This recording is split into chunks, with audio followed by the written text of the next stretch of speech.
Hello दोस्तों, आप सभी का स्वागत है आपके अपने YouTube channel SK reasoning classes में। और मैं हूं सुजीत कुमार और आज पढ़ेंगे लेटर एनालॉजी, जिसका हिंदी होता है अक्षर समरूपता।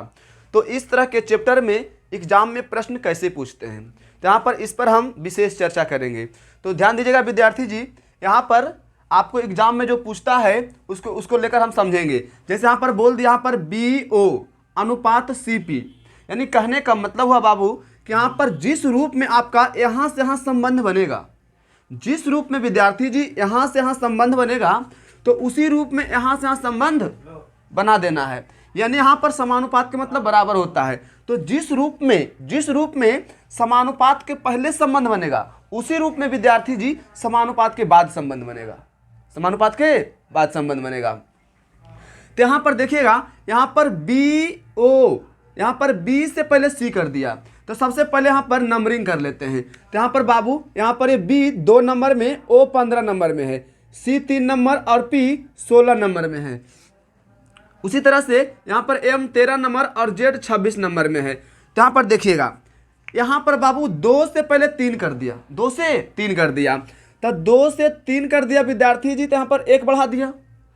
उसी तरह से यहाँ पर 15 से 16 कर दिया, तो यहाँ भी बाबू 1 बढ़ा दिया। यानी कहने का मतलब है मेरे प्यारे साथियों कि यहाँ से यहाँ आपको एक एक का इंक्रीज हुआ, एक एक का इंक्रीज हुआ। तो उसी तरह से विद्यार्थी जी यहाँ भी आपको एक एक का इंक्रीज कर देना है। तो बताइएगा 13 में यदि हम 1 जोड़ते हैं विद्यार्थी जी, तो 13 में 1 जोड़ेंगे तो यहाँ पे 14 होगा, और 14 पे बाबू क्या होता है, n होता है। तो 14 पे n होगा, तो यहाँ पर n दे दिए। उसी तरह से आपको यहाँ पर 26 में विद्यार्थी जी हम 1 जोड़ेंगे तब बाबू क्या होगा, 27 होगा। तो 27 होगा विद्यार्थी जी, और 27 पर हम बताए हैं आपको a होता है, 27 पे क्या होता है, a होता है, क्योंकि 26 पर विद्यार्थी जी z होता है। तो जैसा ही 26 के बाद 27 पर जाइएगा तो वहाँ पर z पर तो खत्म हो गया, तो z के बाद आगे जो होगा आपको a होगा, क्या होगा, a होगा। यानी यहाँ पर आपका a होगा, यानी कि NA यहाँ पर आ गया, NA। तो जिस ऑप्शन में विद्यार्थी जी NA रहेगा उसी के लिए टिक आउट करेंगे। तो आपको देखिएगा NA आपको 1 नंबर ऑप्शन में है, यानी आपका आंसर होगा 1 नंबर, आंसर होगा 1 नंबर। यदि मेरे प्यारे साथियों, यदि 1 नंबर क्वेश्चन से समझ में आपको नहीं आया तो 2 नंबर देखिए, एकदम आपको तगड़ा से समझा देंगे बेटा। ध्यान दीजिएगा, यहाँ पर बोल रहा विद्यार्थी जी कि यहाँ पर ABDC, तो यहाँ से यहाँ जिस रूप में संबंध बनेगा, यहाँ से यहाँ जिस रूप में संबंध बनेगा, उसी रूप में यहाँ से यहाँ संबंध बना देना है, जिस रूप में बन जाए। तो कभी कभी विद्यार्थी जी यहाँ से यहाँ संबंध नहीं भी बनता है, इसी के अंदर बन जाएगा, तो इसके अंदर बनेगा। पहले आपको यहाँ से यहाँ देखना है, यदि यहाँ से यहाँ संबंध नहीं बना तो इसी के अंदर संबंध बना देना है। यानी यहाँ से यहाँ इस तरह से संबंध देखना है कि यहाँ से यहाँ संबंध बनता है कि नहीं। तो सबसे पहले हम यहाँ से यहाँ देखते हैं। तो देखिएगा, ये 1 नंबर में, ये B 2 नंबर, D 4 नंबर और E 3 नंबर में, तो ये 6 नंबर, ये 7 नंबर, ये 9 नंबर, ये 8 नंबर में है, ये 4 नंबर, ये 5 नंबर, ये 7 नंबर, ये 6 नंबर में है। तो यहाँ से हम चलते हैं, तो देखिएगा 1 से बाबू 6 हो गया, 5 बढ़ा, फिर 2 से 7 हो गया, 5 बढ़ा, फिर 4 से 9 हो गया, 5 बढ़ा, फिर 3 से 8 हो गया, 5 बढ़ा। यानी कहने का मतलब मेरे प्यारे साथियों कि यहाँ पर इस घर से इस घर में हम जा रहे हैं तो 5-5 का इंक्रीज हो रहा है, 5-5 का इंक्रीज हो रहा है। तो उसी तरह से यहाँ इंक्रीज होगा। तो बताइएगा 4 में यदि हम 5 सॉरी, यहाँ पे यदि हम 4 में 5 हम इंक्रीज करते हैं तो यहाँ पर बाबू हो जाएगा 9, क्या होगा, 9। और 9 पर होता है विद्यार्थी जी I, क्या होता है, I। तो 9 पर I होता है, और आपके ऑप्शन में जो रहेगा तो वही यहाँ पर जो आपके ऑप्शन में दिया हुआ है तो उसी में से आपको आंसर होगा, अलग से आंसर नहीं होगा। और यहाँ पर विद्यार्थी जी I आया है, तो फर्स्ट में I कहीं पर है क्या, देखिए तो जरा, कहीं पर है, यहाँ पर I है क्या, नहीं है। यानी यहाँ पर I नहीं है, यानी यहाँ से साबित होता है विद्यार्थी जी यहाँ पर 5-5 का यहाँ पर इंक्रीज किए हैं और यहाँ भी कर रहे हैं, तो आपका ये नियम नहीं लगेगा, ये नियम नहीं लगेगा। थोड़ा सा ये अल्टर है, यहाँ पर आपको 5-5 का इंक्रीज का ये नियम नहीं लगेगा। तो ये लगेगा क्या, यहाँ पर गौर करेंगे तो आपका ये अलग लगेगा। तो ध्यान दीजिएगा, आपको इसी के अंदर देखते हैं, इसी के अंदर देखते हैं कि इसके अंदर नियम लगता है कि नहीं। तो देखिएगा यहाँ पर बाबू पहले 1 से 2 किया, 1 से 2 किया, तो यहाँ पर बाबू 1 से 2 किया है तो 1 बढ़ा दिया है, 1 बढ़ा दिया है। फिर 2 से 4 किया है तो यहाँ पर 2 बढ़ा दिया है। फिर यहाँ पर 4 से 3 किया है -1 कर दिया है। यानी यहाँ से साबित होता है विद्यार्थी जी कि पहले 1 बढ़ाया, फिर 2 बढ़ाया, फिर 1 घटा दिया। तो उसी तरह से यदि इसमें भी करेगा, यदि इसमें भी करेगा तो आपका आंसर जो आएगा उसमें भी होना चाहिए। तो ध्यान दीजिएगा, यहाँ भी देखिएगा 1 बढ़, यहाँ पर यहाँ से यहाँ 1 बढ़ रहा है, फिर यहाँ से यहाँ आपका 2 बढ़ रहा है, फिर देखिएगा 9 से 8 हो गया, यहाँ भी आपका 1 माइनस हो रहा है। यानी यही नियम इसमें लग रहा है कि नहीं लग रहा है। 1 बढ़ा, 2 बढ़ा, 1 घटा, 1 बढ़ा, 2 बढ़ा, 1 घटा। तो उसी तरह से यहाँ पर देखिए तो 1 बढ़ा, 2 बढ़ा और 1 घट गया, 1 घट गया। यानी यहाँ से साबित होता है मेरे प्यारे साथियों कि यहाँ पर जिस रूप में यहाँ पर संबंध बन रहा है उसी रूप में यहाँ भी बना, उसी रूप में यहाँ भी बना। तो ऐसा जो आपको ऑप्शन में जो रहेगा, यहाँ पर 4 ऑप्शन में कोई एक, यहाँ पर 4 ऑप्शन में जो आप इसका आंसर जो होगा आपको इसी तरह से वहाँ पर अरेंज होना चाहिए। तो देखिएगा आपको 1 नंबर क्वेश्चन में, यहाँ पर 1 नंबर ऑप्शन में कि इस तरह से यहाँ पर अरेंज होता है कि नहीं। तो यहाँ पर पहले बाबू यहाँ पर पहले 1 बढ़ाया है, तो क्या यहाँ पर पहले 1 बढ़ाया है क्या? यहाँ पर एस जो है 19 नंबर में है, ये टी 20 नंबर में है, ये आर 18 नंबर, पी 16 नंबर में है, पी 16 नंबर में है। अब यहाँ पर ये एम 13 नंबर, ये 14 नंबर, ये 16 नंबर, ये 15 नंबर में है। यहाँ पर ये 4 नंबर, ये 5 नंबर, ये 6 नंबर, ये 7 नंबर में है, ये 24 नंबर, ये 24 यहाँ पे ये 24 नंबर में, ये 25 नंबर में, ये 26 नंबर, ये 1 नंबर में है। तो जिस रूप में यहाँ पर संबंध बना उसी रूप में बनना चाहिए। तो पहले यहाँ पर 1 बढ़ा है तो यहाँ पर 1 तो बढ़ रहा है, 1 बढ़ रहा है, कोई दिक्कत नहीं है। अब यहाँ पर 2 बढ़ना चाहिए तो यहाँ पर देखिए 2 माइनस हो रहा है, 2 क्या हो रहा है? माइनस हो रहा है। यहाँ पर 2 प्लस होना चाहिए, तो आपका पहला नंबर ऑप्शन गलत हो गया, पहला ऑप्शन गलत हो गया। अब आगे समझिएगा, आगे यहाँ पर देखिएगा, अब 13 से पहले 14 किया विद्यार्थी जी, तो यहाँ पर 1 जोड़ दिया, 1 जोड़ दिया है। अब यहाँ पर 14 से 16 2 जोड़ दिया है, 2 जोड़ दिया है, और 16 से 15 किया, 1 माइनस कर दिया है, 1 माइनस कर दिया है। उसी तरह से अब यहाँ पर आइएगा, पहले 1 जोड़ा, 2 जोड़ा, फिर 1 घटा दिया, तो 1 जोड़ा, 2 जोड़ा, 1 घटा दिया, तो आपका आंसर 2 नंबर आ गया, आपका आंसर 2 नंबर आ गया। जो नियम इसमें लग रहा है वही नियम इसमें आया कि नहीं आया? आ गया, यानी आपका आंसर 2 नंबर। आगे भी देखिएगा तो ये नियम आपको नहीं लगेगा। जैसे देख लीजिए यहाँ पर विद्यार्थी यहाँ पर 1 बढ़ रहा है सॉरी, यहाँ पे आपका 1 बढ़ रहा है, फिर यहाँ पर देखिएगा आपका 1 बढ़ रहा है, हमें यहाँ पर 2 बढ़ना चाहिए। अब बढ़ा कितना? 1 बढ़ा है, तो आपका आंसर ए भी नहीं होगा। इसमें आइएगा तो यहाँ पर देखिएगा 24 से 25 हो गया, 1 बढ़ रहा है, फिर यहाँ पर 25 से 26 हो गया, 1 बढ़ा है, यानी यहाँ पर हमको 2 बढ़ना चाहिए, अब बढ़ा कितना? 1, यानी आपका आंसर 4 नंबर भी नहीं होगा। सॉरी, ध्यान दीजिएगा, अब समझेंगे। यदि आपको 2 नंबर क्वेश्चन से आपको समझ में नहीं आया, 2 नंबर से समझ में नहीं आया, तो अगला क्वेश्चन देखेंगे, अगला क्वेश्चन देखेंगे, यहाँ से आपको पक्का समझ में आ जाएगा। तो यहाँ पर बोला विद्यार्थी जी, यहाँ पर बी सी डी, तो यहाँ पर जिस रूप में यहाँ से यहाँ संबंध बनेगा, जिस रूप में बन गया तो उसी रूप में यहाँ से यहाँ संबंध बनेगा। तो देखिएगा यहाँ पर बी है, सी है और डी है, तब बी से पहले यहाँ पर 1 घर बढ़ाइए, तब बी से सी हो गया, कितना बढ़ा? 1 बढ़ा। फिर यहाँ पर सी से डी हो गया, कितना बढ़ा? 1 बढ़ा। फिर डी से ई हो गया, कितना बढ़ा? 1 बढ़ा। तो यहाँ से ये घर हम चल रहे हैं, तो बाबू 1-1 बढ़ रहा है, कितना बढ़ रहा है? 1-1 बढ़ रहा है। तो उसी तरह से नीचे भी देखिएगा तो आपको यहाँ पर आई 9 नंबर में है और एल 12 नंबर में है, तो आई से एल आपका यहाँ पर 3 बढ़ रहा है, यानी ऊपर से ऊपर आपको 1-1 बढ़ रहा है और नीचे से आपको 3 बढ़ रहा है। तो उसी तरह से वहाँ पर यहाँ पर चलेंगे तो ऊपर से 1-1 बढ़ाइएगा और नीचे से 3 बढ़ा दीजिएगा। तो देखिएगा यहाँ पर डी 4 नंबर में है, तो 4 में 1 जोड़िएगा तो 5, अब 5 पर बाबू क्या होता है? ई होता है, तो यहाँ पर ई हो गया। फिर यहाँ पर ई, तो ई 5 नंबर में, इसमें 1 बढ़ाइएगा तो आपको हो जाएगा 6, और 6 में क्या होता है? एफ होता है, यानी यहाँ पर एफ हो जाएगा। अब इसमें एफ में 1 बढ़ा दीजिए, यानी एफ 6 नंबर में होता है, इसमें 1 जोड़िएगा तो 7 होगा, और 7 बाबू क्या होता है? 7 पर क्या होता है? जी होता है।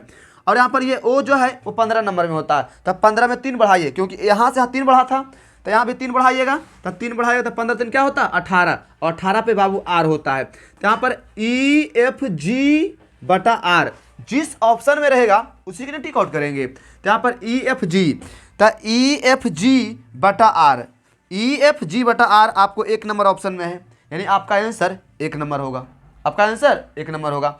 यदि विद्यार्थी जी यदि आपको इस क्वेश्चन से आपको समझ में नहीं आया है, इससे समझ में नहीं आया है, तो आगे देखेंगे पक्का आगे क्लियर हो जाएगा।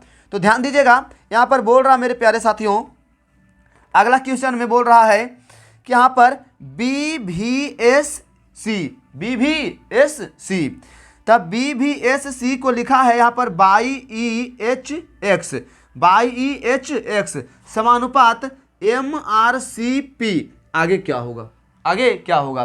तो अब भी हम बताएं मेरे प्यारे साथियों कि यहाँ पे जिस रूप में बाबू यहाँ से यहाँ संबंध बनेगा, जिस रूप में बन गया, चाहे वो जैसे बने, चाहे यहाँ पर 1-1 बढ़ रहा है, चाहे यहाँ पर 2-2 बढ़ रहा है, चाहे यहाँ पर अपोजिट हो रहा है, जैसे वो बढ़ जाएगा, यहाँ से यहाँ जैसे बढ़ेगा उसी तरह से यहाँ पर यहाँ बढ़ा देना है। तो यहाँ पर देखिएगा, यहाँ पर 20 यहाँ पर पहले बाई कर दिया, थोड़ा सा कॉमन सेंस लग रहा है क्या?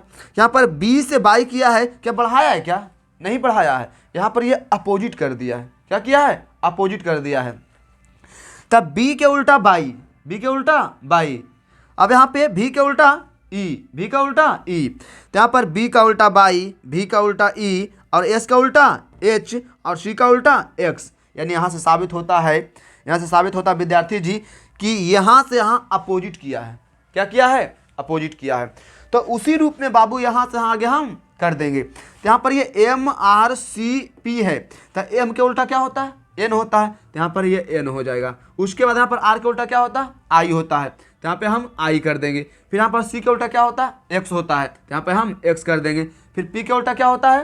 के, हम बात करवाए थे के पी ठाकुर, तो यहाँ पर आपको के हो जाएगा। क्या होगा? के। तो यहाँ पर एन आई एक्स के जिस ऑप्शन में रहेगा विद्यार्थी जी उसी के लिए आप टिक आउट करेंगे। तो देखिएगा यहाँ पर एन आई एक्स के किस ऑप्शन में है? तो एन आई एक्स के आपका फर्स्ट ऑप्शन में है। किसमें है? फर्स्ट ऑप्शन में है। यानी आपका आंसर जो होगा बाबू आपको 1 नंबर ऑप्शन होगा।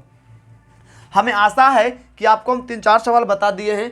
आपको यहाँ पर हमें आशा कि आपको यहाँ पर समझ में आ गया होगा। यदि इतना पर भी समझ में नहीं आया है तो 3-4 क्वेश्चन आपको और देते हैं, वहां से आपको पक्का क्लियर हो जाएगा ये चैप्टर। अब देखिए विद्यार्थी जी 5 नंबर क्वेश्चन यहाँ पे किस तरह से बनाया है। यानी कहने का मतलब है मेरे प्यारे साथियों कि यहाँ से यहाँ जिस रूप में संबंध बनाया उसी रूप में बाबू आगे यहाँ से यहाँ संबंध बनेगा।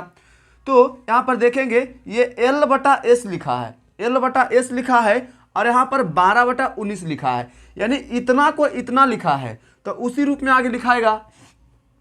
तो यहाँ पर सेंस थोड़ा सा लगाइए कि L 12 नंबर में है तो यहाँ पर 12 लिख दिया है, और यहाँ पर ये S 19 नंबर में होता है तो यहाँ पर 19 लिख दिया है। उसी तरह से बाबू यहाँ पर I 9 नंबर में होता है तो यहाँ पर 9 लिख दीजिए, और यहाँ पर T 20 नंबर में होता है तो यहाँ पर 20 लिख दीजिए। यानी कहने का मतलब हुआ कि यहाँ पर 9/20 जिस ऑप्शन में रहेगा बाबू उसी को आंसर मारिएगा। तो देखिए 9/20 किस ऑप्शन में है? आपका 3 नंबर में है, यानी आपका आंसर 3 नंबर होगा। यदि बाबू आपको 5 नंबर क्वेश्चन से समझ में नहीं आया तो आगे 6 नंबर देखिए, यहाँ पर आपको 6 नंबर से पक्का समझ में आ जाएगा। तो ध्यान दीजिएगा, यहाँ पे K/T को यहाँ पर 20/11 लिखा है, K/T को 20/11 लिखा है, और यहाँ पर G/L को क्या लिखेगा? तो हम क्या बताएं बाबू कि यहाँ से यहाँ जिस रूप में संबंध बनेगा उसी रूप में यहाँ से यहाँ आगे बना देना है। तो ध्यान दीजिएगा, ये K जो है बाबू 11 नंबर पर होता है, और T जो है ये 20 नंबर पर होता है। तो यहाँ पर तिरछा यहाँ पर लिख दिया है, T 20 नंबर में तो 20 को ऊपर लिख दिया है, K 11 नंबर में है तो 11 को नीचे लिख दिया है, कोई दिक्कत नहीं। उसी तरह से बाबू यहाँ पर G जो है वो 7 नंबर में होता है, और L कितना नंबर में? 12 नंबर में होता है। तो यहाँ पर तिरछा लिख दीजिए, तो L यहाँ पर 12 चल जाएगा ऊपर, और G यहाँ पर G 7 नंबर में है तो 7 चलेगा नीचे, यानी कि 12 क्या होगा? 7। तो 12/7 जिस ऑप्शन में रहेगा बाबू उसी के आंसर मारिएगा। तो आपको 12/7 किस ऑप्शन में है? आपको 4 नंबर ऑप्शन में है, यानी आपका आंसर 4 नंबर होगा, कोई दिक्कत नहीं। ध्यान दीजिएगा, यदि आपको 6 नंबर क्वेश्चन से क्लियर नहीं हुआ तो 7 नंबर देखिए। तो यहाँ पर क्या बोल रहा है? यहाँ पर बोला विद्यार्थी जी कि x y z y, यानी इतना को बाबू इतना लिखा है, इतना को इतना लिखा है, उसी रूप में विद्यार्थी जी इतना को क्या लिखेगा, इतना को क्या लिखेगा। तो थोड़ा सेंस लगाइए, आपको हम बढ़िया से इसका अंग्रेजी अल्फ़ाबेट को हम याद करवाए थे, यहाँ पर अंग्रेजी अल्फ़ाबेट को हम याद करवाए थे और अपोजिट को भी हम याद करवाए थे। तो यहाँ पर देखिएगा आपको यहाँ से यहाँ आपको अपोजिट कर रहा है, क्या कर रहा है, अपोजिट। देखिए यहाँ पर ये x है तो x का उल्टा c होता है, तो यहाँ पर दो जगह पर x है, तो यानी कि यहाँ पर x का उल्टा c, फिर x का उल्टा c, फिर यहाँ पर y के उल्टा b और z के उल्टा a, फिर यहाँ पर y के उल्टा b, फिर y के उल्टा b, यानी यहाँ से यहाँ आपको अपोजिट किया, क्या किया, अपोजिट। तो उसी रूप में बाबू यहाँ से यहाँ अपोजिट कर दीजिए। तो यहाँ पर ये x है तो x का उल्टा क्या होता है, c होता है, तो यहाँ पर c होगा cx, फिर यहाँ पर y के उल्टा b होगा, फिर यहाँ पर y है तो फिर से यहाँ पर b होगा, फिर यहाँ पर z है तो यहाँ पर z का उल्टा क्या होता है, a होगा, a टू z, तो यहाँ पर a होगा, तब फिर से यहाँ पर z है तब फिर यहाँ पर a होगा, यानी a टू z। अब यहाँ पर y है तो y के उल्टा क्या होगा, b होगा। यानी कहने का मतलब हुआ यहाँ पर y के उल्टा b होगा, तो यहाँ पर CBBAB जिस ऑप्शन में रहेगा विद्यार्थी जी उसी के लिए टिक आउट करेंगे। तो देखिए किस ऑप्शन में है, तो यहाँ पर CBBAB, तो CBBAB देखिए तो यहाँ पर आपको एक नंबर ऑप्शन में है कि नहीं है, वही चीज़ यहाँ पर एक नंबर ऑप्शन में है, यानी आपका आंसर एक नंबर होगा। यदि मेरे प्यारे साथियों यदि 7 नंबर क्वेश्चन समझ में नहीं आया तो आगे 8 नंबर देखिए, आगे 8 नंबर देखेंगे। तो यहाँ पर यहाँ से यहाँ जिस रूप में संबंध बना है उसी रूप में बाबू आगे बना देना है। यहाँ पर जिस रूप में यहाँ से यहाँ संबंध बनेगा उसी यहाँ पर उसी रूप में यहाँ से यहाँ संबंध बनेगा। तो देखिएगा यहाँ पर AB अनुपात NO, यानी A 1 नंबर में है और B 2 नंबर में है, यहाँ पर N 14 नंबर और O 15 नंबर में है सॉरी, यहाँ पर L 12 नंबर में और M 13 नंबर में है। तो 1 से बाबू यहाँ पर 14 कर दिया है, यानी 13 बढ़ाया है, यानी यहाँ से यहाँ ये सॉरी यहाँ से यहाँ ये 13 बढ़ाया है, कितना बढ़ाया, 13 बढ़ाया है। तो यहाँ से देखिएगा 2 से यहाँ पर 15 कर दिया है, यहाँ भी बाबू कितना बढ़ाया, 13 बढ़ाया है। तो यहाँ से यहाँ 13 बढ़ा रहा है तो यहाँ भी आपको 13 बढ़ेगा। तो ध्यान दीजिएगा, तो 12 में 13 जोड़िए, तो 12 में 13 जोड़िएगा बाबू तब 25 होगा, क्या होगा, 25 होगा। तो यहाँ पर 12 में यदि हम 13 जोड़ते हैं, क्या जोड़ते हैं, 13 जोड़ते हैं, तो यहाँ पर 25 होगा और 25 पर क्या होता है, 22 होता है। तो उसी तरह से यहाँ पर 13 में बाबू हम 13 में यदि हम फिर से यहाँ पर 13 हम जोड़ेंगे, फिर से हम 13 जोड़ेंगे तो 13 दूनी क्या होता है, 26 होता है और 26 पर आपका Z होता है। तब बाई Z जिस ऑप्शन में रहेगा उसी के लिए टिक आउट करेंगे। तो यहाँ पर बाई और Z आपको 3 नंबर ऑप्शन में है, कितना नंबर ऑप्शन में है, 3 नंबर, यानी आपको आंसर 3 नंबर होगा। हमें आशा है मेरे प्यारे साथियों कि यहाँ पर लेटर एनालॉजी से जितना भी हम सवाल बताए हैं, लगभग हम 7-8 सवाल यहाँ पर हम बता चुके हैं। तो हमें आशा है कि आपको लेटर एनालॉजी आपको अच्छी तरह से समझ में आ गया होगा। अब हम विशेष जानकारी के लिए अगले चैप्टर जो हम बताएंगे वो अगले वीडियो में हम डिस्कस करेंगे। हम आज का क्लास को हम इसी जगह द एंड करते हैं।